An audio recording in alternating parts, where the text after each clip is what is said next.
Dober dan in lepo pozdravljeni na portalu Info 360, sem Suzana Kos. Z menoj pa v studiu danes dva politika, evropska poslanca, politika, ki po lestvici, ki jo pripravlja Nina Media za Dnevnik, sodita med prvih 10 najbolje ocenjenih oziroma priljubljenih politikov. Z mano v studiu je gospod Marjan Šarec, na drugi strani je gospod Vladimir Prebilič. Zahvaljujem se vama za to, da ste se odzvali našemu vabilu. Hvala, da ste naju spravili iz sence. In v hlad studija. Prvo vprašanje, s katerim bom začela. Politiko zdaj spremljata, kot sem dejala, sta evropska poslanca, spremljata bolj iz daljave. V teh dneh se marsikdo sprašuje po tej aferi Mijić in vstopu v to zgodbo, ki se jo je privoščil gospod Snežič. Ali je slovenska politika dejansko dosegla dno? Vama je žal, da sta zunaj Slovenije, da spremljate dogajanje pri nas iz daljave?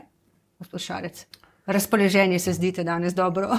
No, ja, seveda se je tak čas, poletje, ko naj bi politika ne preveč krojila naših življenj in se ne bi preveč ukvarjali z njo.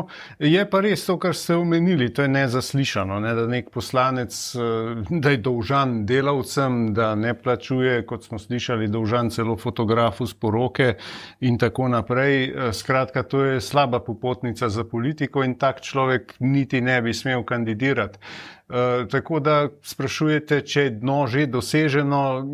Jaz ne bi rekel, ker politika ima vedno dvojno ali pa trojno dno in ko misliš, da si že na dnu, lahko padeš še nižje. Dejansko tole, kar gledamo, je neko norčevanje prvič iz države, drugič iz njenih institucij, tretjič tudi iz tistih, ki so tega človeka volili, četrtič je pa to norčevanje, in to je še najbolj pomembno, iz družin delavcev. A veste, to so ljudje, ki so delali, ki so opravili svoje delo. Spomnimo se, pred leti smo bili priča tudi kakšnemu samomoru zaradi tega, to so hude stiske. In za mene, kdor ne plača delavcem oziroma jim je dolžan in ima še obraz iti celo v politiko, to je, mislim, skregano z vsako normalnostjo. Gospod Prebilič, pa dodam še tukaj, mene je presenetilo, v nedeljo je POP TV objavil najnovejše podatke Mediane in v bistvu stranki Prerod je podpora zrasla. No, jaz sem vesel, da se je tako zgodilo. Bomo videli, saj veste sami, na koncu so volitve tiste, ki bodo povedali, kako kotira posamezna stranka. Mi smo včasih imeli tudi zelo dobre rezultate, pa so se potem pokazali drugi na koncu. Tako da to nas ohrabrjuje, nikakor pa ne prepričuje, da je stvar opravljena. Ampak, če se za moment res vrnem k temu, kar ste uvodoma vprašali, jaz se seveda s kolegom Marjanom popolnoma strinjam. To je sramota in to je pljunek v obraz vsem tistim, ki v politiki delajo. In spet se bomo vrnili na tisti stavek, ki ga verjetno vsi gledalke in gledalci še kako dobro poznajo, da je politika nekaj, pa je studio, ni primerno, da izrečem to. Pa veste, ni res, s politiko ni nič narobe, z ljudmi je. Z ljudmi je. Torej, resnično bo potrebno enkrat opraviti s takimi anomalijami, ker sicer bo zelo težko v politiko še kogarkoli nahecati. Namreč, če se zdaj spet vrnem s tistmo, ko ste me vprašali, veste, ko smo mi sestavljali listo, kandidatno listo za državnozborske volitve in ko nagovoriš človeka danes, mu rečeš, poslušaj, všeč mi je, da imaš neka stališča, všeč mi je, da imaš izdelane vrednostne norme in tako naprej, pridruži se. Vsak reče, ne, čakajte, v politiko pa res ne. In ravno zaradi tega ne. Torej, jaz resnično ne morem razumeti, prvič, zakaj stranka ne opravi svojega, drugič, kje so vsi organi pregona v tem delu, tretjič, zakaj za božjo voljo mi nimamo jasnih pogojev za kandidiranje ljudi, če si pravnomočno obsojen, po mojem, nimaš kaj iskati v politiki, sploh za katerokoli funkcijo. Pa vendar se to še vedno dogaja. In ne nazadnje, veste, tukaj gre za koalicijo. Sej ne morejo zdaj povedati, da je pač to stvar stranke enega človeka. Jaz trdim, da so vsi, ki so danes na oblasti, so odgovorni za to, kar gledamo pri poslancu Mijiću. No, sicer pri koalicijah je ponavadi tako, da če gre za kakšno afero znotraj koalicije, potem vsi govorijo o tem, počakajmo, da bodo pristojni organi opravili svoje, Zdaj pa ni tako, ampak o tem, da je težko dobiti ljudi za strankarske liste, smo se pogovarjali pred oddajo. Gospod Šarec, kako ste vi recimo preverjali, koga boste vzeli? Ja, takrat smo mi imeli kakšnih 6 mesecev intenzivnih pogovorov s kandidati, smo šli kar vse zelo intenzivno čez in smo zelo sejali, marsikomu tudi rekli ne, ki se je potem pojavil na kakšni drugi listi. In seveda dokaz za to je bilo tudi potem naša sicer 13-članska poslanska skupina je zdržala do konca. Mi smo pač pripeljali mandat do konca takrat in seveda, ja, težko je dobiti ljudi, ki bi, dobro, treba je povedati, da svetnikov ni. Vsak ima kakšne takšne drugačne stvari, noben od nas ni popoln in nihče od nas se ne more imeti za boljšega od drugega, ampak vendarle, biti, kot sem rekel, dolžan nekomu. Potem smo gledali v Lepeni še oziroma v Bovcu minimiziranje tega strani predsednika vlade. Mislim, to pa je že nekaj, da človek lahko reče, kam smo prišli, ker tega mu res ne bi bilo treba. Mislim, tudi politiku njegovega kova res ni treba zagovarjati tam nekoga, ki je banalno dolžan ljudem in to zagotovo ni dobro. Treba je vedeti, da ta vlada je napovedala, da bo delala boj proti korupciji, proti vsem anomalijam, da bo ustanovila skok in zdaj je hecno to gledati. Sicer gospod Logar je nekaj se potem po nekem času, ko je videl, da bo to bolj oportuno, se oglasil, da je to nezaslišano. On je bil prvi, ja. Je bil prvi, ampak ja, saj veste, nekoč je bil na začetku nečesa velikega, zdaj je pa tole bolj malo vse skupaj, tudi rezultat ni bil bog ve kaj. In seveda sodelovati, jaz sem že na začetku te koalicije napovedal, da je to kot Fiat Multipla, za katerega so včasih rekli, da noter je fino, pa prostorno, pa vse, samo ko vam pridešte malo nerodno. Tako da to v bistvu gledamo. Dajte povedati, ker pravite, da je težko dobiti ljudi, da bi šli še v politiko. Dejali ste, gospod Šarec, da nihče ni brez greha, to je res verjetno je vsak kakšno napako v življenju naredil, ampak kar se ljudje oziroma kandidati, ki ste jih nagovarjali, tudi vi, bojijo medijev, zdaj za plačo, nizko plačo ne bi več moglo iti, ker se bojo plače precej povišale v politiki. No, jaz se s tem delom, da seveda vsakdo naredi napako, strinjam. Veste, če veliko delaš, tudi kdaj zgrešiš, to je popolnoma normalno. Ampak seveda tukaj je treba vseeno ločiti med napako, ki se ti zgodi pri upravljanju dela, drugo pa je kriminalna dejanja, ki nekoga spremljajo. To je druga kategorija, veste. In tukaj gre za to. To so kriminalna dejanja, ki jih bo treba sprocesirati. In seveda za take ljudi menim, da dejansko v politiki ne bi smelo biti prostora. In veste, mi lahko ustanovimo kolikor želite skokov. Če politika ne bo sposobna v svojih vrstah narediti reda, potem se nikoli v navednicah politika ne bo očistila. In še nekaj, kar je ta skok tudi nakazal, jaz se zelo bojim, kadarkoli slišim, da bo politika postavila okvirje za pregon korupcije. Veste? Ja. Po domače povedano, to je tako, kot da bo lisica čuvala kokošja. Jaz trdim, da je ravno obratno. Politika se mora umakniti iz tega sistema, postaviti se mora okvir, ki bo samozadosten in transparenten in robusten, da bo lahko to upravljal. Sami se pa ne sabo pogovorijo, katere standarde in normative bodo upoštevali za njihove kandidate, nosilce posameznih funkcij. Torej, to se mi zdi pomembno. Še odgovor na vaše vprašanje, ali je ljudem težko, zato ker si zelo izpostavljen, dnevno te bombardirajo s tem in onim, in kar je najpomembnejše, nikoli ne veš, v kakšni družbi boš na koncu končal.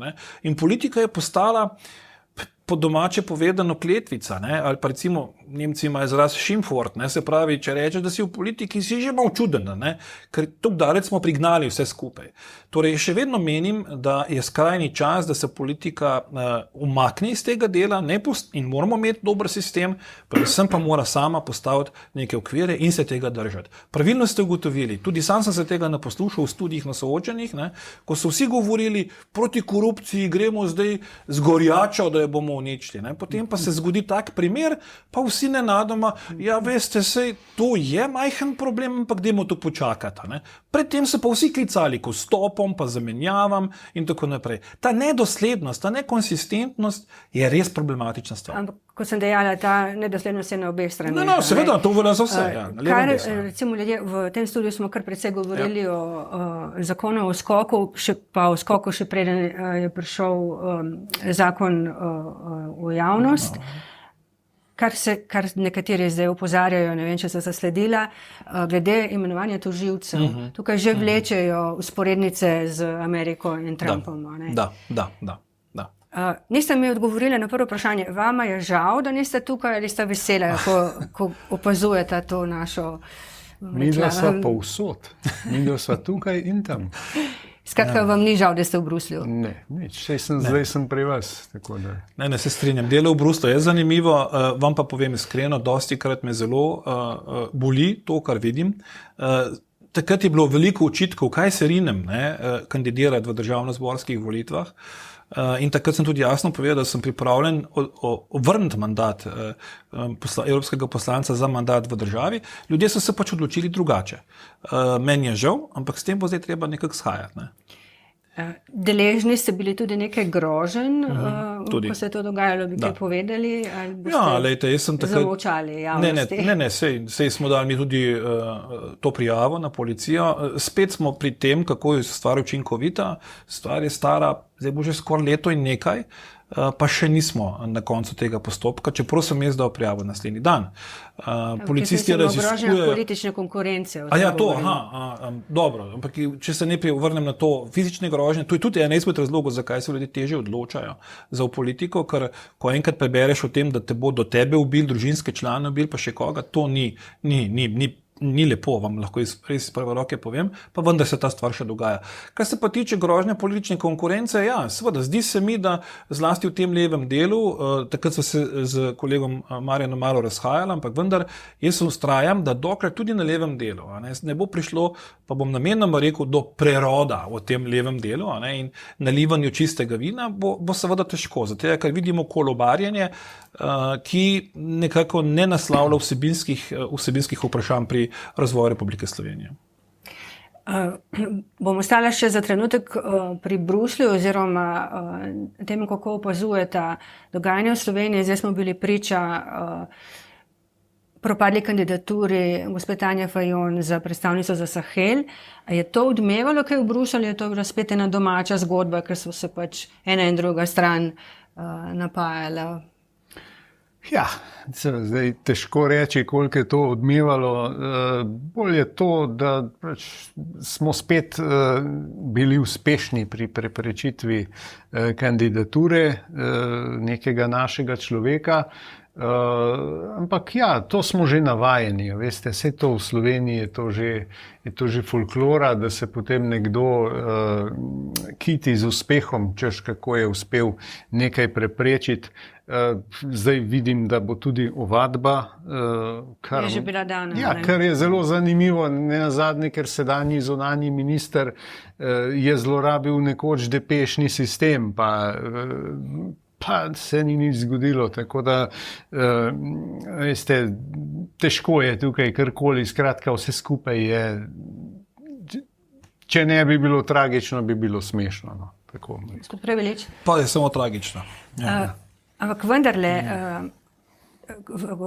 strankarski kolege, gospod Tanja Fajon, gospod Milan Brglez, je zmogel nekaj kritike, ko je povedal, da je, ali pa ocenil, da je gospod Tanja Fajon nominirala njena podrejena, da je to vendarle nekoliko nenavadno, ne?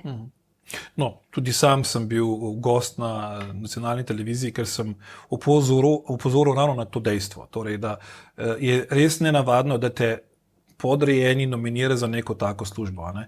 In potem se zgodi mogoče še neko imenovanje nekam drugam nekoga. Ne? Vse kaže na to, da stvar ni bila povsem transparentna. Seveda, gospa Fajon ima v tem delu, da pravno gledano je urejeno v Sloveniji samo imenovanje komisarja, pa sodnikov Evropskega sodišča. Tam je popolnoma jasen postopek in tam je zapovedana nujna seja vlade za nominiranje osebe za te funkcije. Na teh položajih temu ni tako. Vejca. Seveda sam ocenjujem, da bi bilo pa modro, pametno ali celo smiselno zaradi transparentnosti postopka, da bi gospa Fajon šla na vlado, nečim ne bi vzelo, mogoče par minut, in bi vlada dala ta predlog naprej in bi se izognila težavam, ki danes poslušamo. Torej, sam bi res želel, da bi nekatere normative malo dvignili, mogoče bo zdaj tudi priložnost zaenkrat pravno to uredimo, da ne prihaja do tako imenovanj preko vez in poznanstv, po domače povedano. Ampak vendar, še enkrat, če strnem na koncu, šlo je za zelo pomemben položaj znotraj mreže v skupni zunanji politiki Evropske unije in ta priložnost je bila zamujena. To, da bo pa zdaj uredila oziroma poskušala vlada pridobiti sedež v Bosni in Hercegovini, torej položaj visokega predstavnika, to pa, če pa to uspe, potem se bom pa tudi jaz priklonil, ampak je tam pa konkurenca bistveno večja in Združene države Amerike imajo svoje favorite že na ciljni črti. Nekateri so komentirali, dejstvo je pač, da je gospod Janez Janša zrušil to kandidaturo. Osebno si je prizadeval, ali drži, da ga je prizadelo to, ker naj bi Kaja Kallas dejala, da se on s to kandidaturo strinja ali ne, to ve samo on, to se govori zdaj v kuloarjih, da ne vem, kje je prišlo do domnevnega šuma v tej komunikaciji. Ampak vendarle, nekateri pravijo, da je Janez Janša s tem storil napako, ker ni dovolil Tanji Fajon, da pač postane predstavnica za Sahel, ker bi lahko na ta način zgradil most do SD, s katerim se sicer tudi vi povezujete, ampak o tem v nadaljevanju. Kaj mislite, gospod Šarec, se vam zdi? Ker gospod Janša velja za velikega stratega in tako naprej. No ja, veste, zdaj kaj je njega prizadelo, to jaz ne morem vedeti, ne? To ve on. Zdaj ta veliki strateg ali pa karkoli, jaz pravim, da ni on tako dober, kot mi na levi sredini včasih ne znamo. Ne? To je bolj moje mnenje že od nekdaj, ker sem bil nekoč tudi član KUL-a in si česa takega ne bi želel več doživeti. Ne bom pozabil, ko je Jože P. Damjan prišel v pisarno in ko smo začeli se pogovarjati o vesoljskih poletih na Venero, a ne? Če parafraziram. Tako da ne bi se strinjal, da je to kakšna velika strategija, tudi ta zrušitev te kandidature, zagotovo se strinjam, da bi bilo boljše tudi, če je ne bi bilo, ker veste, če je nekdo nekam predlagan, če je nekdo nominiran, sej kaj pa dobiš s tem, če si zrušil, sej kaj pa bo, kaj bo drugače? Zdaj bo tam Danka bo na tem položaju, se bo ukvarjala s Sahelom. Zdaj, koliko je Sahel pomemben, lahko se pogovarjamo, nekdo bo rekel nič, nekdo bo rekel zelo, ampak vseeno, veste, to je tako. Ne? Jaz sem tudi v Kamniku, ko sem bil župan, pa tudi, če me niso marali, pa če smo bili, nam rekel, sovražniki, me niso volili, so bili nasprotniki, kakorkoli, pa če so imeli urejene papirje in vse so dobili vsakršno dovoljenje, ne? Nikoli nisem bil malenkosten glede tega in to je pač malenkostno, ne? Sej tudi, ko sem prišel na Mors, se nisem strinjal z nekaterimi, ki so bili kam imenovani v času prejšnje vlade, pa bodo potrdili, da nismo nikogar kaj preveč imeli za odpadnik ali karkoli. Tako da jaz osebno bi drugače, ne kaže to na neko veliko strategijo. No, omenili ste dogajanje na levi oziroma na levi sredini, omenili ste tudi KUL. Vse ta ideja vam je bila od zunaj, ne bom ravno rekla vsiljena, ampak ste pristali na to. Na te strice iz ozadja, ki na levici kar naprej nekaj urejajo, predlagajo. Takrat sem bil jaz osebno v nekem položaju, ko karkoli sem naredil, so bili drug dan naslovi Šarec solira, ruši enotnost opozicije, dela to, dela ono in seveda potem si stisnen v kot in pač pristaneš na neke stvari. Vedel sem pa od prvega dne, da to ne bo šlo, ker takrat je bilo, pa vsi smo imeli približno skoraj enako glasov, se pravi LMŠ 13, SD 10, SMC 10, pa SAP 5, pa Levica 9. A ne? To je bilo, potem SMC-ja itak ni bilo več in to je bilo potem ves čas neko bojevanje, in takoj potem seveda korist od tega imela Svoboda v tistem času. A ne?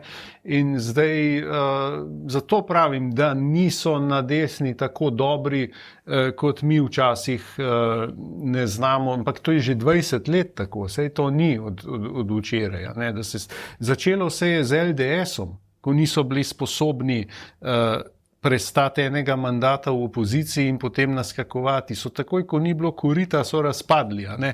Tako da, ko meni kdo govori, kako je samo LDS znal, pa vse vedel, pa kako so oni znali, danes pa ne, če bi oni takrat znali, bi preživeli v opoziciji, bi naskakovali spet oblast. Čim je pa dr. Janez Drnovšek zaprl vrata za sabo, je šlo pa svojo pot. Ne? Tako da tam se je vse skupaj začelo. Menite, da se to lahko zgodi tudi Gibanju Svoboda, katera član ste?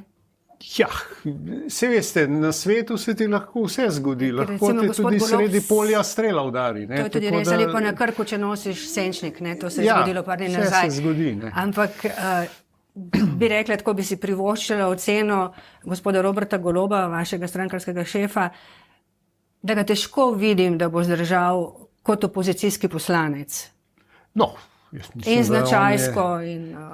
On je v angleščini je izraz resilient, tako da jaz ne bi podcenjeval, ne. On je precej odporen, tako da... Pa iskrice ima v očeh, to sem slišala, da je povedal. To pa ne vem, a res? Gospod Sajevic je v enem od nastopov dejal vodja poslanske skupine Gibanja Svoboda, da ko sedijo v poslanski skupini, da vidi, da ima gospod Golob iskrice v očeh. Ja, gospod Sajovic rad malo bolj, kako bi rekel, tudi umetniško kaj doda, da ni tako dolgočasno, tako da ni tega zdaj, da bi to jemali kot nekaj slabega. Jaz mislim, da Gibanje Svoboda je stranka, ki je največja opozicijska stranka, ima 29 poslancev. 29? Ne, ja, ampak ali je sposobna preživeti opozicijo glede na aroganco, s katero je vladala? Predpostavke ima vse, da to lahko naredi. Kako jo drugi vidijo to stranko, je seveda drugo vprašanje. Vemo, da druge stranke, recimo SD, že dolga leta, se je vedno zgodilo, da je nekdo prišel, med njimi tudi jaz enkrat, in da niso potem vodili vlade, tako da je tudi to treba razumeti. Kaj se bo dogajalo, bomo videli. Jaz ne bi napovedoval kar tako nekaj na suho. Bomo videli, kaj se bo zgodilo. Seveda pa ne bi svetoval kakšnega kula spet. No, to pa se ne bi šel. No, bomo videli, če bo upošteval gospod Golob ta nasvet. Sicer poskušal je s kulom. Kaj se je zgodilo na tistem kosilu? Niste videli iskrice v očeh gospoda Roberta Goloba, da ste ga zavrnili? No, jaz sem preprost človek in ne iščem. Niste gledali v tako, oči? Ne iščem glih iskric, no, tako pošten povedal. Ne, to počnejo kakšni drugi ljudje, mogoče dame. Niste romantik? Ne toliko velik, moram reči. Sem bolj prezemljen človek. No. Veste, na pogovoru, mislim, pogovor je bil dober, no, jaz moram kar pošteno povedati, zelo iskren in jasen. Samo pokazalo se je in to so bili očitki vseh, mislim očitki, opažanja, deva tako reči, opažanja vseh, ki smo sedeli za mizo, da če bi s tako potezo tako imenovanega projekta Vlade v senci res iskreno mislil, potem bi bilo najprej to kosilo in potem vse ostalo. Ne pa Vlada v senci bo, zdaj pa, če imate čas, pa pridite zraven. Ta način ni dober. Kaže na neko stopnjo arogance in to so vsi, ki so bili za mizo, tudi jasno povedali, da jih to moti. Druga stvar seveda je bila potem v tako imenovanem kadriranju, ker se je tudi jasno povedalo, kdo bi naj kaj prevzel. Skratka, nekako je bilo že postavljeno, scena je stala, manjkali so tu pa tam majhni igralci in ta odnos mislim, da ni bil ta prav. Zdaj, Jaz osebno mislim, da verjetno se bo skozi čas, se strinjam, da bo potrebno kar nekaj časa, izkristaliziralo, kdo na kakšen način bi naj bil recimo tako imenovana figura na levi strani, ki bi lahko kaj združevala, ampak kdorkoli že to bo, je treba le nekaj poudariti. Mi tukaj smo različne politične stranke, torej vsaka svoja entiteta s svojimi pogledi, nazori, vrednotami in tako naprej. In če hočeš biti vodja takšnega procesa, potem smatram, da se ne moreš postaviti sam na to funkcijo, ampak moraš s spretnostjo sodelovanja si pridobiti zaupanje partnerjev in potem graditi naprej. In ta vrlina se mi zdi, da nekako manjka v tem delu. In zaradi tega smo tudi potem se zaenkrat zahvalili. Noben problem, to moram biti jasen, noben problem ni, da bi ne sodelovali. Sploh tukaj ni težava. Je pa res, da vse to, kar smo doživeli v zadnjem času, v volilnem obdobju, tudi verjetno v času KUL-a, pa je, da se pričakuje, da bomo kar zlili vse v enega. To pa ne gre, veste, sej, zato pa imamo pluralizem, torej večstrankarski sistem. Umetnost je vodenje tega večstrankarskega sistema do te mere, da poiščemo, kaj nas povezuje, ker nas veliko stvari povezuje na levi strani, in da te stvari postavimo v ospredje, in če nas kaj ločuje, da mogoče damo malo na stran in potem kasneje ob nekih priložnostih o teh stvari govorimo. Torej, mi dejansko želimo sodelovati. Jaz sem zelo konkretno na tem kosilu rekel, poglejte, mi imamo izdelan bistveno boljši predlog pregona korupcije, kot je zdaj v javni obravnavi. Namreč ta predlog, ki je zdaj v javni obravnavi, mu manjkajo 3 elementi. Manjka mu element preprečevanja korupcije, pa ne govori nihče. Torej, mi smo še vedno na kurativi, torej zbolimo pa se zdravimo. Torej, zdaj širite teme, mene samo to, te iskrice v očeh. Še enkrat, iskric, jaz ne rabim za to, da politiko delam, mislim, da je iskrica bolj za kakšen drug čas in prostor. Ker ste dejali, da je bil pogovor zelo dober. Mislim, iskren je bil, to sem hotel reči. Presenetljivo se mi je zdelo, šla sem pogledati javnomnenjske raziskave, imate nekaj več podpore kot Pirati. Pirati tokrat na to kosilo niso bili vabljeni, je pa po tistem predvolilnem kosilu gospod Feratović, predsednik Piratov, povedal, da ste se pogovarjali takrat samo gospodu Janezu Janši, ki postaja neka referenčna točka levice. Ja. V politiki niste sposobni dejansko vsebini. Tako je, to je bil tudi naše razhajanje bilo točno v tej točki. Namreč ni dovolj samo biti proti gospodu Janezu Janši, ampak je predvsem treba poiskati rešitve za izzive, s katerimi se srečuje Republika Slovenija. Ne more biti pa gospod Janez Janša kriv za čisto vsako stvar v naši državi, ampak še kdo drug. To je bilo naše stališče. Se strinjate s tem? Ali je gospod Janez Janša kriv za vse? Ne, za vse ni kriv. To ne moremo. Po 4 letih vladanja, Gibanja Svobode. Tudi tega nismo nikoli trdili, vsaj jaz osebno ne. Pač vedno, kadar je delal kaj, kar ni bilo v skladu z pričakovanji, kaj naj bi, kako naj bi država izgledala, smo tudi pokritizirali. Je pa res, da pač me moti to, da ta dolgotrajnost ujetosti te države v nek spor med Kučanom in Janšo je kar problematičen. To je problematično. Problematično tudi to, kar je kolega Prebilič povedal, da vedno so neki inženirji, ki imajo ideje, in pridejo z idejo, to me spominja kot na občini včasih, ko je prišel, jaz imam idejo, vi imate pa denar, ampak potovati se to ni obneslo. Tako da jaz bi res pričakoval, da se s temi nekimi, da se s politiko ukvarja tisti, ki gre na volitve, ki ga vidimo, ki je obraz te politike, ne pa vedno neke, in tudi se strinjam, ne da se vsega iz 5 strank ene narediti, ker to sem od nekdaj zagovarjal in moram zagovarjati. Sam sem bil takrat proti skupni listi za evropske volitve 2019, ker jaz se pač držim pregovora, da v Španoviji še pes pogine, to smo videli zdaj pri Levici in Vesni, pa smo videli pri SD in Solidarnosti pred leti, če se spomnimo. Tako da te stvari nikoli niso dobre, ker se zaplete, kdo bo šel na soočenja, pa kdo bo financiral, pa se veste, če že vse ostalo gre, se pri denarju neha. in zato sem šel takrat samostojno na evropske volitve in smo dobili 2 evropska poslanca takrat, tako da ni v politiki 1+1 2, ni 2. In te inženirji so trdili, ja, če bi imeli pa skupno liberalno listo, bi imeli pa 4 poslance.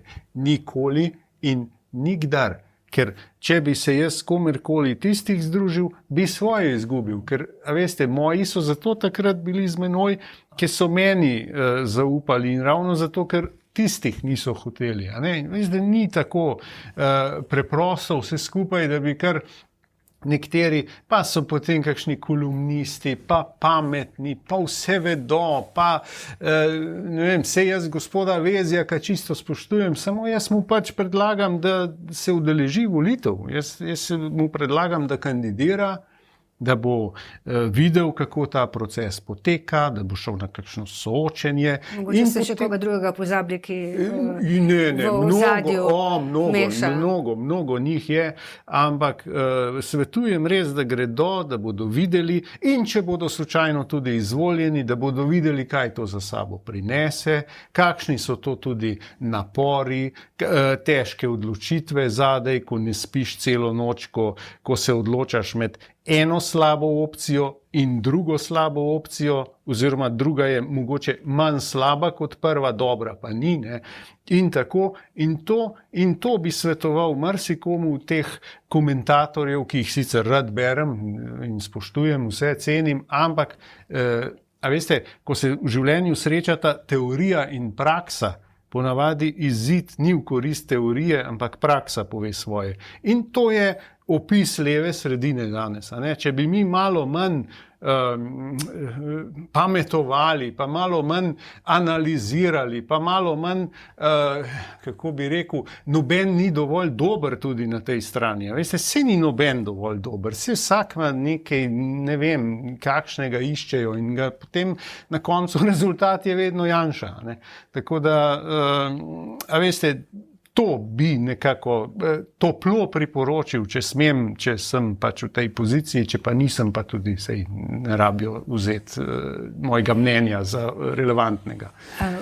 Bom, gospod Prebelič, vas prosila potem, kako se števate 1+1 pred bližnjimi lokalnimi volitvami, ampak ker ste omenili, gospod Šarec, kolumniste, recimo Luka Lisek Gabrijelčič je v zvezi s torpediranjem kandidature Tanje Fajon zapisal, da je Janez Janša z navezavo na Trumpa in Netanjahuja postal globoko vpet v globalne intrige in da o sebi razmišlja kot o delu neke velike svetovne igre. Ga vidite vi tako? Meni se zdi namreč to malce pretirano. To je pretirano. Ja, jaz mislim, da je to res pretirano in v tem delu svetujem tudi jaz, da morda mogoče bi se kdo tudi z nami kdaj pogovoril. Veste, zdaj, med drugim zdaj tudi dostikrat berem v časopisu ali pa kjerkoli v medijih, da je prerod kriv, da je Janez Janša na oblasti. Sploh ni res. Da je Janez Janša na oblasti, so krivi 3 elementi. Prvič, da je vlada, ki je imela največjo večino v zgodovini, politični zgodovini Slovenije, delovala, kot je delovala. Zakaj je delovala in zakaj so se ljudje, bomo rekel, nekateri obrnili stran, se morajo oni vprašati. Tega jaz ne morem govoriti. In tudi odbojnost Gibanja Svoboda se je zelo povečala. Ja, ampak to nismo mi krivi. To veste, ne morate to obesiti nekaj v tretji osebi. Druga stvar, ki je pomembna, je, ko smo mi vstopili v ta prostor, da bi zapolnili vrzel na tej levi strani, je bil iskren namen, da bi ti ljudje, ki so bili razočarani in tudi na neke mere odbojno delovali, ne ostali doma. To je bila naša skrb, da ljudje pač desno bodo šli težko voliti, kar je tudi strokovno dokazljivo, ampak da ne bi ostali doma in s tem seveda dvigali procent na drugi strani. Smo se v tem delu mobilizirali najbolj možno iskreno. Potem so se zgodile tiste afere za prisluškovanje in tako naprej, kar je nova tema.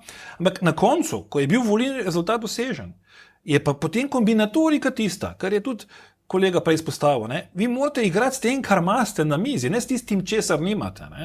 In takrat je pač potrebno mogoče kakšen korak nazaj narediti, poiskati neko način rešitev, biti ustvarjalen, če lahko po domače povem, politično ustvarjalen.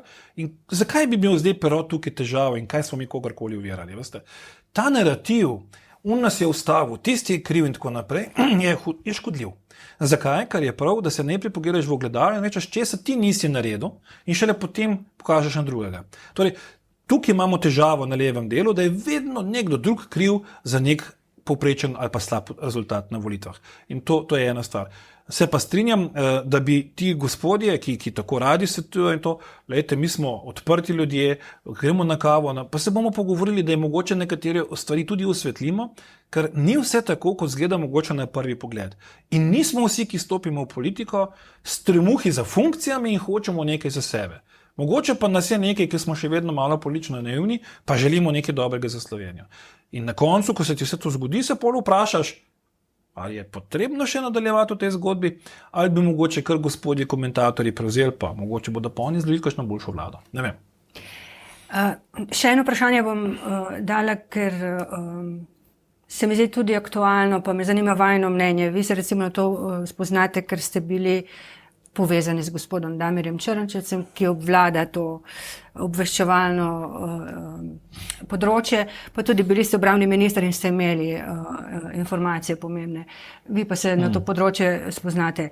Tale obisk gospoda Kurza pri gospodu Janši, kako ga vidite? Pač prodaja neko opremo, neka kibernetska orodja za krepitev državne kibernetske varnosti. Mislim, da je poslanka Levice dejala, gospod Tina Brecelj, da bo v bistvu Janša zdaj prisluškoval državljanom in političnim nasprotnikom. Se strinjata s tem?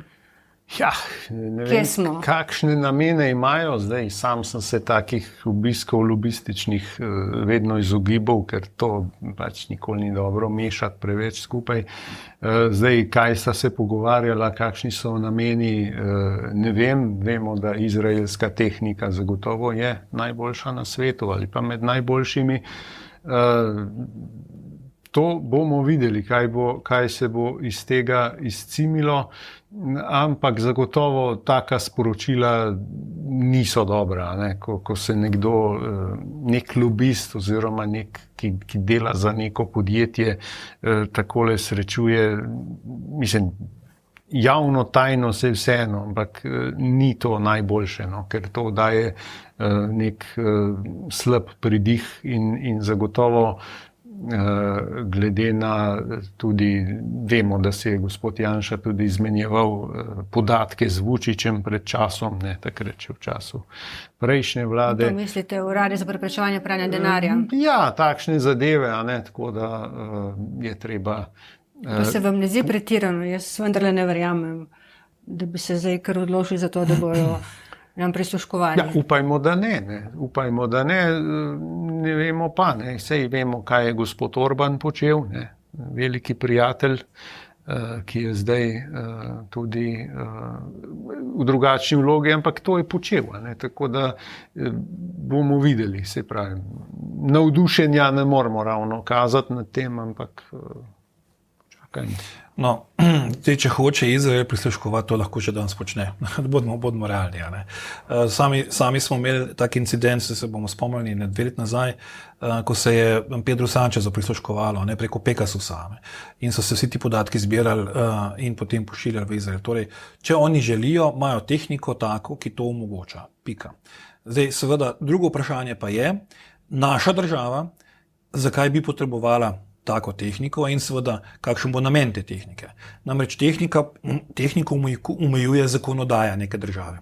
Torej, mi bi morali imeti, ali pa jaz upam, da še vedno imamo, pravno-formalni okvir tako narejen, da preden prisežeš v pravico nekoga, seveda moraš za to pridobiti soglasje. Ne? Se pravi, konkretno sodno odredbo. Ne moreš kar vsako nekaj prisluškovati. Se tudi IMSI catcherje, ne? IMSI lobilce se v bistvu ne smejo uporabljati pri nas. Tako, zdaj jaz mislim, da naš pravni red še vedno je tukaj stabilen, da kar tako povprek in počes ne bo šlo. Ne? Tukaj seveda gre predvsem apel sodni veji oblasti, ne, ki ima tukaj roko čez, da stvari nadzira. Se pa seveda samo po sebi postavlja vprašanje, ne, sodelovanja z državo, ki je dejansko malo problematično. Upoštevaje pač dogodke v Gazi, upoštevaje vojne, ki se netijo po Bližnjem vzhodu in odnosa v zunanji politiki.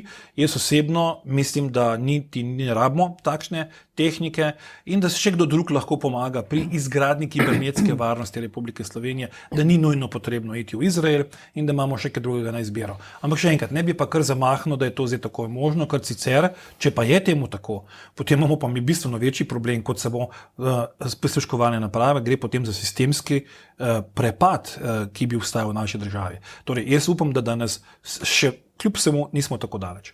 Gospod Šarec, lahko obveščevalci kupijo takšno opremo?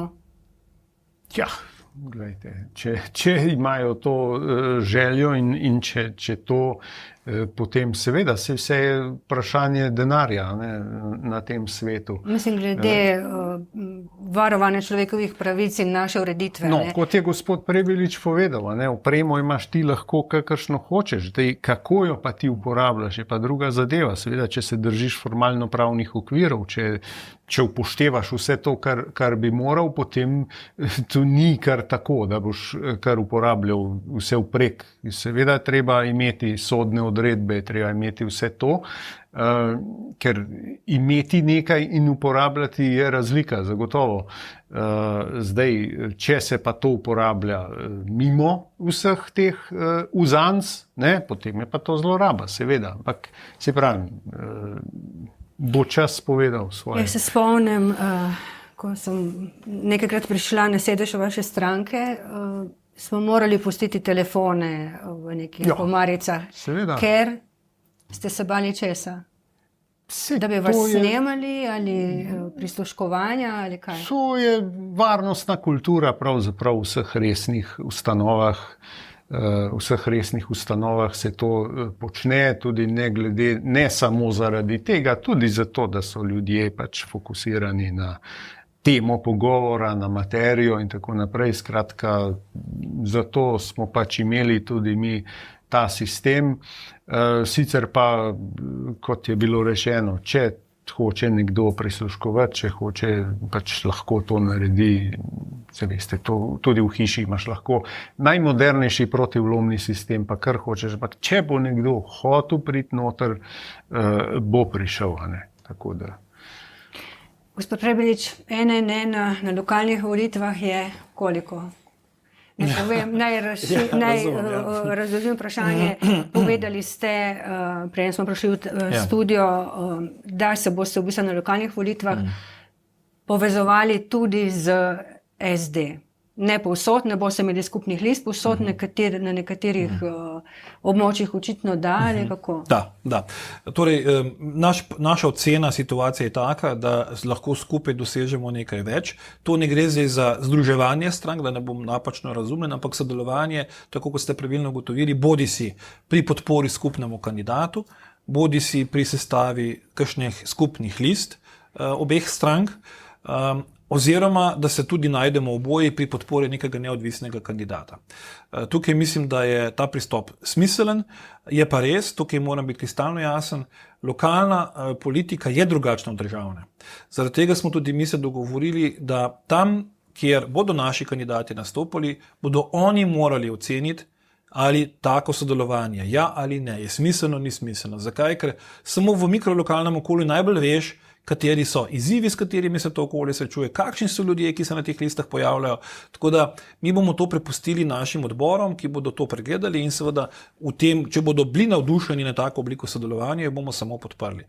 Vsi bi pa želeli, no, da bi s to stranko, torej stranko Socialnih demokratov, našli to presečišče, kjer lahko po mojem skupaj delamo, recimo Maribor bi bil lahko en takšen poskusni kamen sodelovanja. Boste nastopili z kandidatom za župana tudi v Ljubljani, ker tudi o tem se nekaj špekulira? Mi oziroma odbor, ki je bil ustanovljen v Ljubljani, kandidata ima pripravljenega. Nismo še formalno izpeljali, oni niso še formalno izpeljali vseh postopkov pri imenovanju, ampak ocenjujem, da Ljubljana potrebuje prerod politike v Ljubljani. Mislim, da je 20 let županovanja gospoda Jankovića dovolj, da je sicer opravil mnogo dela, ampak da je prišel čas, da je potrebno neko svežino vnesti v to politiko, predvsem pa vse nas v naši stranki, to smo tudi javno povedali, moti način vodenja občine in delovanja nosilca oblasti. Malo smo že pozabili, vmes je bilo marsikaj, ne bom se zdaj spuščal korupcije, ker mediji tukaj ste zelo aktivni in delate dobro, ampak tudi konec koncev podpora gospodu Vučiću in podobne zadeve. To so veste stvari, ki vsaj za moj okus nikakor ne sodijo voditelju glavnega mesta, oziroma županu glavnega mesta, ker ne nazadnje posredno predstavlja tudi našo državo v nekem drugem kontekstu. In bratenje z ljudmi, ki deklarativno uničujejo demokracijo, se mi zdi, da je popolnoma nepotrebno. Gospod Šarec, moram vas vprašati, kaj si mislite Pa dajte. vi? Kaj si mislite, glede na to, da predsednik vaše stranke prijateljuje z gospodom Zoranom Jankovićem, ni se ga še odrekel, ni bil nikoli kritičen do njega, je pa recimo v preteklosti že govoril, da je včasih treba žrtvovati kraljico. Ja, ko sem bil še župan, sam sem vedno rekel, ko so me spraševali o tem, sem vedno rekel, 2 mandata moraš imeti, zato da kaj narediš, 3 je maksimum, 4 je pa preveč. Jaz sem takrat odšel po 2 mandatih, tako da tukaj ne morem mimo sebe in jaz osebno imam takšen pogled.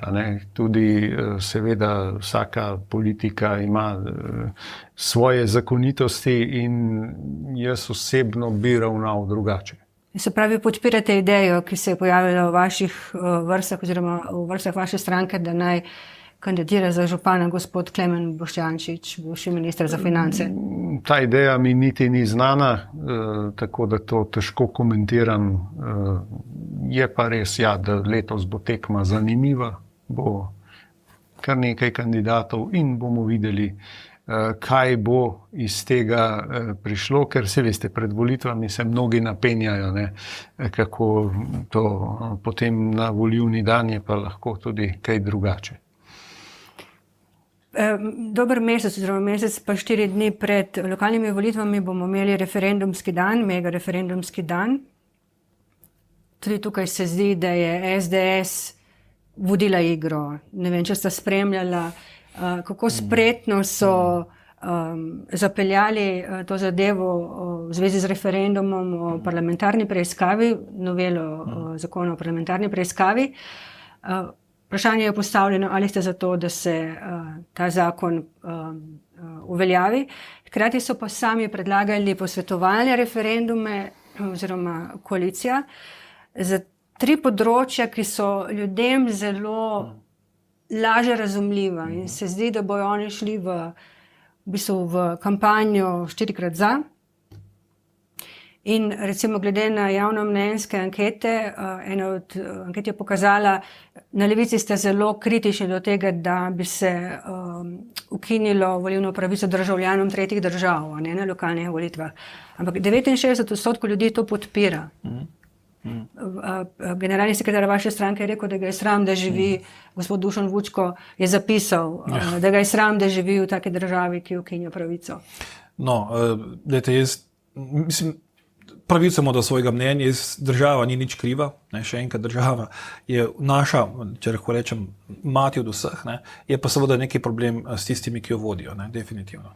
Zdaj, če se samo dotakne, veste, desni del, pa ne, to je tudi v parlamentu, v Evropskem parlamentu lepo vidno, desni del uspešno nekako radikalizira dejansko stanje v naši državi in se mi zdi, da levi nekako ne zna se odzivati na vse skupaj. In to, kar ste zdaj povedali, seveda je en tak primer. Jemati volilno pravico ljudem, ki, bodimo zelo jasni, že 5 let, vsaj 5 let morajo bivati v Republiki Sloveniji, morajo seveda v tem času biti in del neke skupnosti, plačevati davke, ustvariti in tako naprej, odvzeti pravico in če se zelo, še enkrat jasno izrazim, 100 000 ljudi je imelo to pravico, dejansko jo je uporabilo, pa mislim, da nekaj 6-7 tisoč samo. Torej, jemati nekaj, kar je popolnoma neškodljivo za kogarkoli v naši državi, se mi zdi res nenavadno. Še enkrat govorimo, da ta volilna pravica pripada samo na lokalnih volitvah. In imamo kar nekaj evropskih držav, ki imajo podoben sistem, kjer lahko volite na lokalnih volitvah, tudi če niste državljan te države. Ker je razumljivo, da če ste vi greste v neko okolje, predstavljate si, da recimo, ne vem, odidete za trebuhom, za kruhom, recimo nekam drugam in tam kreirate svojo politiko v mikroskupnosti, da se vam da ta priložnost. Ampak seveda, desnica je to zdaj uporabila, vsi tujci bodo jutri volili, kar je popolnoma zgrešen narativ. Se pravi, zdaj se govori, kakor da bo jutri, ko bo nekdo koliko poprašal, lahko že volil v občini Kočevje. Ne bo. Ampak, veste, problem je ta populistični pristop k politiki, ki je zelo nevaren in ljudi strašno mobilizira in jih dela tudi nestrpne. Jaz trdim, da smo Slovenke in Slovenci še vedno zelo strpni ljudje, seveda se pa odzivamo na take provokacije. In to je neodgovorno početje, kar pravzaprav danes ta desni del dela in se mi zdi, da ni nobene potrebe po tem, tudi konec koncev se znižujejo prehodi, ilegalni prehodi meje v zadnjem obdobju in ta korak je samo k temu, da dejansko ljudi nastrojiš enega proti drugemu. In še ena stvar se mi zdi pomembna. To, da imate vi po 5 letih bivanja, še enkrat govorim, možnost oddati svoj glas, je tudi oblika neke vrste integracije. To vprašanje je bistveno bolj kompleksno, pa ga nihče ne naslovi v Republiki Sloveniji, ne levi ne desni. Oboji se tukaj držijo stran. Namreč jaz se zelo strinjam, da ko ljudje pridejo v našo skupnost in želijo živeti z nami, morajo sprejeti tudi način življenja, ki ga imamo vsi mi. Ampak tako, da jih bomo odrivali stran, ne bomo rešili ničesar. In to imate primer slabe integracijske politike v Nemčiji in Franciji. Spomnite se, kako gorijo tisti avtomobili po Marseju in še kje druge, ker so razvili prave geto naselja. Tega ne rabimo v Sloveniji. Torej, pravo reševanje izziva, na katerega so zdaj hoteli opozoriti, ni to, da nekomu nekaj vzameš in ga postaviš v kot in misliš, da se bo zdaj spremenil in se integriral. Pravo reševanje tega vprašanja je, da tem ljudem daš priložnosti, pa tudi malo si jih spodbudiš, da se začnejo integrirati v našo skupnost. Torej, to je tematika, o kateri bi mogli govoriti, ampak seveda, to je bistveno lažje ljudi razjeziti. Mislim, da vsebine ne bo, ampak seveda ne bo vsebine. Kregali se bomo in ščuvali enega proti drugemu. Veste, to je zelo slabo. Tega res v Sloveniji vse preveč. Ja, se strinjam s povedanimi. Zakaj pa levica, recimo, da povedati, gospod Šarec, zakaj levica, skozi govorite o tem levi politiki, da nekako vam ne uspeva, Čem je pri levici problem? Recimo, poslušala sem zdaj sogovornika z ene od levih strank, ki mi je razlagal, da je SDS 15 let pred levico oziroma levimi strankami po uporabi vseh različnih prijemov, zelo veliko dajo na izobraževanje svojih članov in tako naprej. Kaj preprečuje levici, da bi bila, recimo, tudi tako politično zvita? Ja, seveda daje SDS, ker SDS je tudi pravzaprav edina stranka v Sloveniji, ki je organizirana kot včasih partija, se pravi zadeve pošlihtane, če uporabim ta izraz, potem tudi veliko denarja, organiziran sistem in pač toliko in toliko let. In zagotovo, če imaš veliko denarja, lahko tudi več narediš s tem.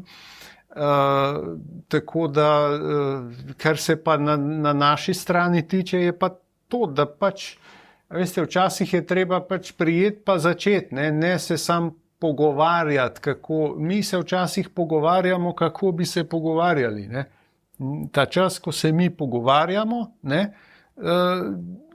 oni na drugi strani že, ne vem, zdaj s temi referendumi so skočili. Vse ti referendumi niso drugega kot zamegljevanje, kot kontraudar tem referendumom in ustvarjanje zmede.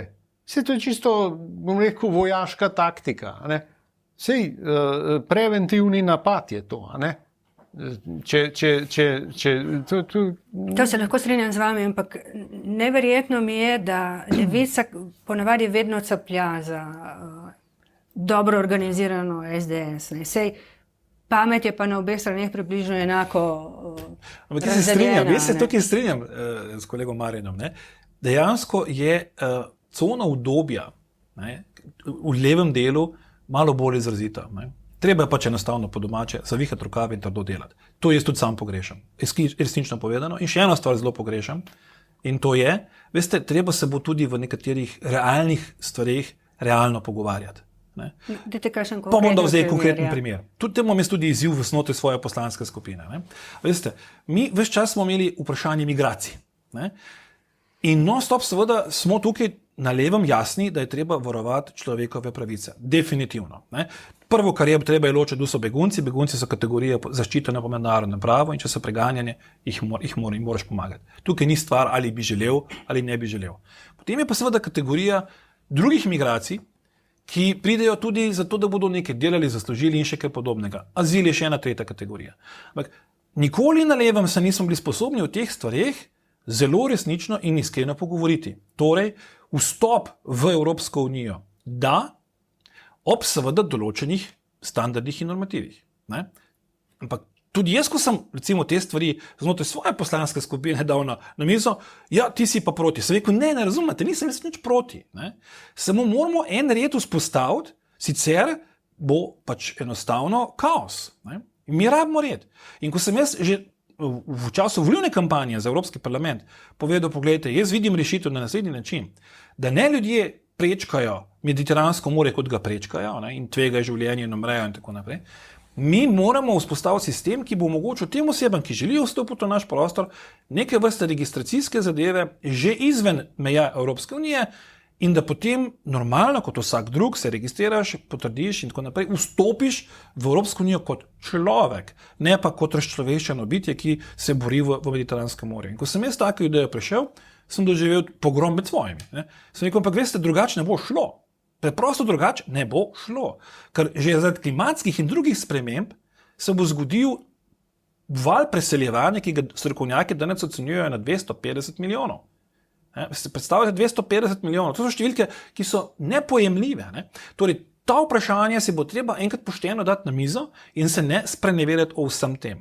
In tukaj mislim, da ima levi del malo težavo. Ne? Konkretno, danska premijejka, zdaj ponovno premijejka, Mette Frederiksen, ne, je zelo jasna, kar se tiče migracijske politike. Ne. Zelo desna tudi. Ja, ampak je v levi skupini. On je v levi skupini in vsi njihovi poslanci sedijo v naši poslanski skupini, skupini zelenih.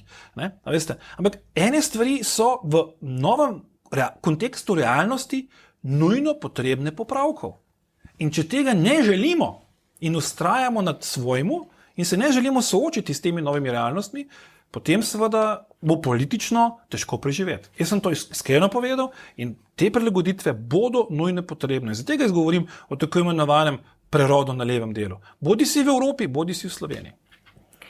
Za konec bi mogoče, ker sem nam je čas iztekel, vprašala, če povzamem to, kar smo se pogovarjali. Ne? Zdaj jesen bo pregovorno vroča, imeli bomo referendume, potem bojo lokalne volitve in tako naprej. Glede na to, da gospod Golob ni znal sestaviti koalicije, ni bil toliko problem v volilnem rezultatu, ampak pač dejstvo, da pač se ni znal pogovoriti na primeren način s morebitnimi koalicijskimi partnerji. Zdaj, vi niste prepoznali iskrice v očeh, torej ne bo imel vlade v senci. Kam mislite, da bo zapeljal levo sredino on jeseni? No, do jeseni jaz mislim, da bo predvsem vladal v senci, ne? Če je pameten. Ne? Tako da, kaj bo jeseni, ne vem. Jaz poslušam o tej vroči politični jeseni vsako leto. Ne? Zdaj bo... Zato se neka pregovorno. Ja, pregovorno. Zdaj, ja, jeseni je kakor tak čas, da se potem začnejo neke ideje. Kaj se bo dogajalo, ne vem, jaz tudi osebno nisem upleten v kakršnekoli zgodbe, me ni bilo tudi na teh sestankih, tako da težko komentiram. Jaz lahko samo povem svoje spomine na takratno obdobje, ko smo mi pač sestavljali tiste, dobro, tudi našo vlado, pa potem, ko je bil KUL, skratka, ni bilo ravno lahko iz razlogov, ki sem jih povedal že prej.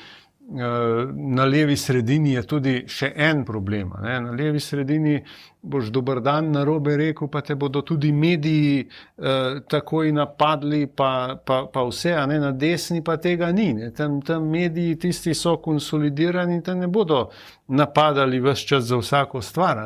Pri nas te pa zelo. Jaz sem velikokrat tudi od medijev napaden za kakšno stvar, pa je bila mogoče minorna proti, vem, da enkrat nisem odgovarjal na vprašanja, ker je bila dogovorjena samo izjava, pač in sem dal izjavo, potem sem šel, je društvo novinarjev skočilo v luft, da to pa ne zaslišano za demokracijo, to je vsega konec, pa sem bil vedno, ne, jaz spoštujem medije, jaz se z mediji nikoli nisem kregal, ampak pravim, da je tudi to problem leve sredine, ker se pač tudi vedno smo podvrženi, ali pa tudi volivci leve sredine, mogoče te izvolijo, potem čez 2 dni so pa že nezadovoljni s teboj, si že slab, si že ne vem kaj si naredil, da jih motiš. Čeprav pri vas, če se prav spomnim, so bila pričakovanja volivcev od vaše vlade nizka in ste potem dobili zelo visoko oceno. Mi smo začeli našo vlado z 18%. 18. Tako nizko ni bil nihče, ki je končeval mandat. Tako da pričakovanja v nas so bila nikakršna in tudi pričakovanja, da sploh bomo sestavili vlado, so bila nikakršna. Tako da tisti naš mandat je bil res precej poseben. Ja, prišli smo pa potem na 60%, dokler se niso začela spet znotraj koalicijska takšna in drugačna trenja. Tako da ja, kaj bo jeseni, bomo videli. Jaz nimam čarobne krogle, da bi napovedoval prihodnost. To bo kakšen drug kanal bolj primeren za to. Verjamem, da bo pestro, zagotovo, saj kadar je Janez Janša na oblasti, je vedno pestro, tam nikoli ni miru. Ko on stopi v prostor, je šunder, po domače povedano. Tako da kaj bomo pa videli, to se bo pa pokazalo. Gospod Prebelič, ali bo Levica zmagala na referendumih in lokalnih volitvah, kaj menite? Vsekakor, če želi doseči dober rezultat, bo potrebno temeljito se pripraviti na te izzive. Kot sem prej povedal, na desni strani je ta populizem že zdaj tako prisoten, prej se nismo dotaknili tudi onega vprašanja o RTV prispevku, ki bi ga dali na referendum. Veste, to so zelo nevarne igre. Pa če mogoče sem minutko, se malo pohecam. Doskrat smo rekli, mi smo druga Švica. Vam bom povedal zgodbo Švice, slučajno sem poročeval za Švico, ki se zdaj podpisuje dogovor o trgovanju med Evropsko unijo in Švico. Oni so imeli pred kratkim referendum, pazite zdaj tole, za dvig RTV prispevka. In je gladko dobil ta referendum večinsko podporo po celi Švici. Njihov prispevek mislim, da je 70 evrov na mesec. O tem so se pogovarjali. Zakaj? Ker ljudje in tudi politika razumejo, da je medij, nacionalni medij res pomembnega pomena. Zdaj se ne bom spuščal v to, kako deluje naš medij, ali so potrebni pripravki dane, verjetno. Jaz nisem strokovnjak za to vprašanje, ampak rabimo tak medij. Ja, veste, ampak politično se pa lepo sliši. Bom pa šparal 14,25 evra na mesec. Kakšna bo škoda po tistem, več nobenega ne briga. Ampak odgovorna politika s takimi predlogi preprosto ne prihaja pred ljudi. To je isto vprašanje, kot da bi vprašali, ali želite še plačevati davke v Sloveniji. Vemo, kakšen bi bil rezultat. Pa tudi tukaj je zanimiva Švica, ker so na referendumu izglasovali dvig davkov. Si predstavljate? Dvig davkov. Če se drugačna kultura, ne vem pa, kakšna je švicarska nacionalna. Vem, ampak hočem vam sam povedati to, da politika na desni resnično deluje izjemno populistično, zelo preprosto in v bistvu odgovarja na neka pričakovanja in frustracije ljudi brez pravih rešitev. In soočanje s tem je zahtevno. V bistvu je samo en možen način, in to ga tudi mojim študentom vedno razlagam, to je izobraževanje ljudi. In prej ste rekli, SDS financira oziroma strukturo postavlja skozi neke vrste indoktriniranje ljudi in jim delajo dobro, definitivno, se vidimo sami. Levica nikoli tega ni počela, ker je bilo ves čas prepričanje, vse ljudje bodo šli za nami, mi jim bomo pa nekaj povedali. Premalo je in treba bo hudo zavihati rokave, zelo dobre argumente poiskati, prave ljudi poiskati, ki bodo znali ta vprašanje tudi potem predočiti ljudem, kakšne bodo posledice takšnih rokohitrskih odločitev in šele potem se lahko nadejamo dobrega rezultata. Skratka, delo in še enkrat delo. Ste pesimistični ali optimistični? Glede tega dela in še enkrat dela. Zdaj, če bi rekel, da sem optimist, bi bilo pretirano. Recimo temu, da sem zmeren optimist. Recimo temu tako. Samo delo je rekel tudi Egon Krenz, ko je bil po Honeckerju imenovan v Nemški demokratični republiki, pa je potem bil 50 dni generalni sekretar partije. Tako da bomo videli. No. Vi niste tako realistični kot. Jaz sem zelo realističen. Jaz sem pojem realizma, tako da ne bi definitivno in ne bi, nikoli nisem pretiran optimist, zato ker vse veste, kako je. Nikoli ni vse odvisno od tebe, tisto, kar je odvisno od tebe, za tisto si lahko optimističen, za vse ostalo pa Bog pomaga. Ne? Tako da sem pa realist. Ja, možno je vse, če je pravi pristop, če so prave metode v igri in tako naprej. Bom za konec prebrala, začela sem naš pogovor s tem, ali smo v slovenski politiki, ali so v slovenski politiki dosegli dno. Vprašala sem umetno inteligenco, kdaj politika doseže svoje dno. In odgovor je, ko politika ne služi več ljudem, ampak sama sebi, ko se razprave ne vrtijo več okoli rešitev, ampak okoli tega, kdo je komu kaj rekel, in ko se sovraštvo začne prodajati kot identiteta. Razmislite, vsi skupaj lahko razmislimo, če je v bistvu umetna inteligenca povzela naše razmere. Ne povem še na koncu, da smo vabili v studio tudi predstavnike iz skupine EPP-ja, pa se nihče ni odzval. Sicer pa vam želim lep dopust, miren dopust, čim več sence, ne? Ki jo vi priporočate tudi na Facebooku. Mislim, da sem prebrala definitivno. Tako... Marsikomu bi koristila senca. Pa tekočine, ob tem vročinskem valu. Torej, hvala za pozornost, če ste bili z nami, gostoma pa hvala, da ste se odzvali našemu vabilu. Hvala lepa. Hvala lepa.